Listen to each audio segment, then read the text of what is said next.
नमस्कार दोस्तों, जब भी हम किसी संकल्प को पूरा करने की बात करते हैं तो हमें ध्रुव प्रतिज्ञा की याद आती है। ध्रुव जो भक्त ध्रुव के नाम से प्रसिद्ध हैं और इन्होंने किस तरह से अपना संकल्प को पूरा किया, ये हमारे लिए और किसी के लिए भी एक बहुत बड़ी प्रेरणा बन सकती है। आज हम ध्रुव की कथा के बारे में चर्चा करेंगे, कथा सुनेंगे। तो स्वयंभू मनु के पुत्र उत्तानपाद थे, जिनकी दो रानियां थीं, एक सुनीति, दूसरी का नाम सुरुचि। छोटी रानी सुरुचि पर राजा का बड़ा प्रेम था। उससे उत्तम नाम का पुत्र हुआ और सुनीति से ध्रुव हुए, जिनकी कथा हम लोग कर रहे हैं।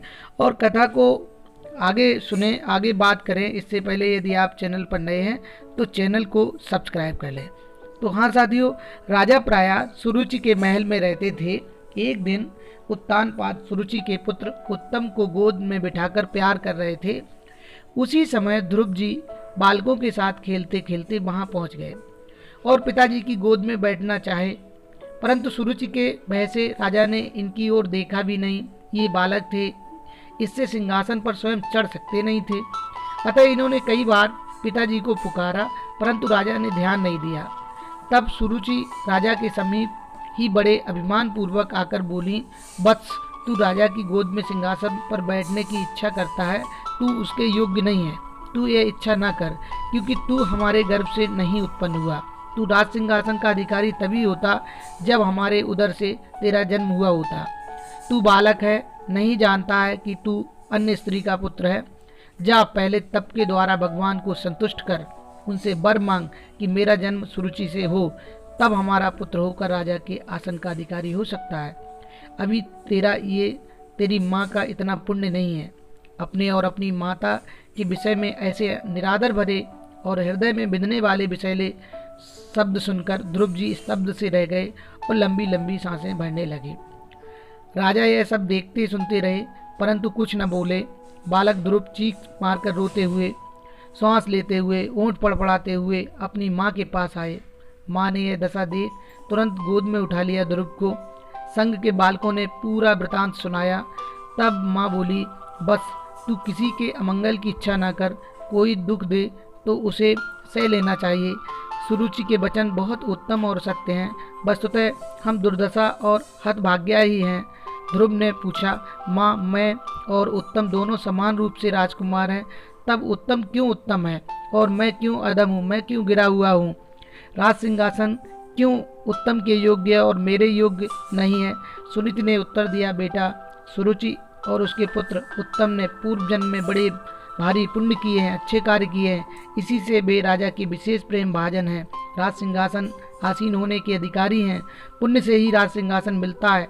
यदि तुझे भी राज सिंहासन पर बैठने की इच्छा है तो अपनी सौतेली माता, जो यथार्थ बात कही है सौतेली माँ ने, उसी का द्वेष भाव छोड़कर पालन कर और भगवान के चरण कमलों की आराधना कर।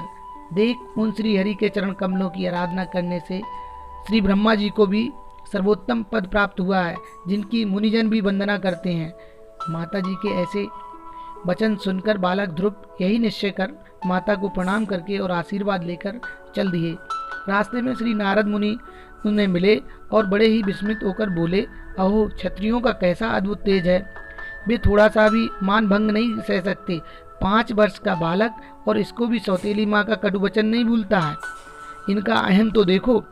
प्रथम तो श्री नारद जी ने इन्हें आकर समझाया बुझाया कि घर लौटो, हम तुम्हें आधा राज्य दिला देंगे। भगवान की आराधना क्या खेल है, योगी मुनि से भी पार नहीं लगता।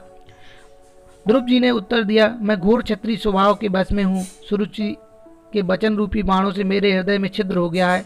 आपके वचन इसी से उसमें नहीं ठहरते हैं। आपने कृपा करके दर्शन दिया, तो अब ऐसी कृपा करिए कि मैं शीघ्र ही श्रीहरि को संतुष्ट कर वह पद प्राप्त कर सकूं, जो त्रिलोकी में सबसे श्रेष्ठ है और जिस पर मेरे बाप दादे और दूसरे कोई और भी आरूढ़ नहीं हो सके। देव ऋषि ने कृपा करके वही 2 अक्षर मंत्र, जिसे हम लोग ओम नमो भगवते वासुदेव का उपदेश दिया और कहा कि मधुवन में जाकर आराधना करने का कहा। ध्रुव ने मधुवन में पहुंचकर आराधना आरंभ कर दी।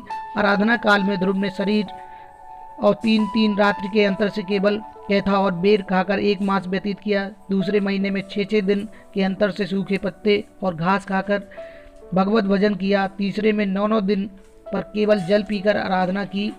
इसके बाद चौथे महीने में 12-12 दिन के अंतर से केवल वायु पीकर भगवत ध्यान करते रहे। 5वें महीने में तो उन्होंने श्वास लेना भी बंद कर दिया। भगवान की अतिशय प्रबल माया ने इसी बीच विविध विघ्न किए, परंतु ध्रुव निष्ठा के सामने उसे पराजित ही होना पड़ा। ध्रुव के तप से तप्त देवताओं भगवान श्री हरि से पुकार की। भगवान तो ऐसे महाभागवत का दर्शन करने के लिए लालायित ही रहते हैं। वे गरुड़ पर आरूढ़ होकर मधुवन में आ गए। प्रभु का दर्शन पाकर बालक ध्रुव को परम आनंद हुआ। वह प्रेम अधीर हो उठा।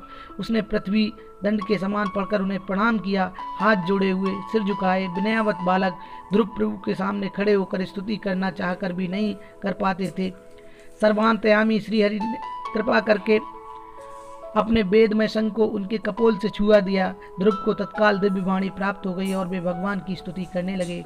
इस प्रकार भगवान ने ध्रुव को वरन देने के लिए श्री हरि का अवतार भी लिया और ध्रुव को वरदान दिया कि वह पिता से भी श्रेष्ठ गोदी अर्थात श्री हरि की गोद को प्राप्त करेंगे। मान्यता है कि आसमान में जो अटल तारा दिखाई देता है, जिसे ध्रुव तारा कहते हैं, वह वास्तव में ध्रुव का ही प्रतीक है। कैसी लगी ये कहानी हमें कमेंट्स बॉक्स में लिखिएगा। वीडियो देखने के लिए आपका बहुत बहुत धन्यवाद। अच्छी लगी हो तो शेयर करना ना भूलिए।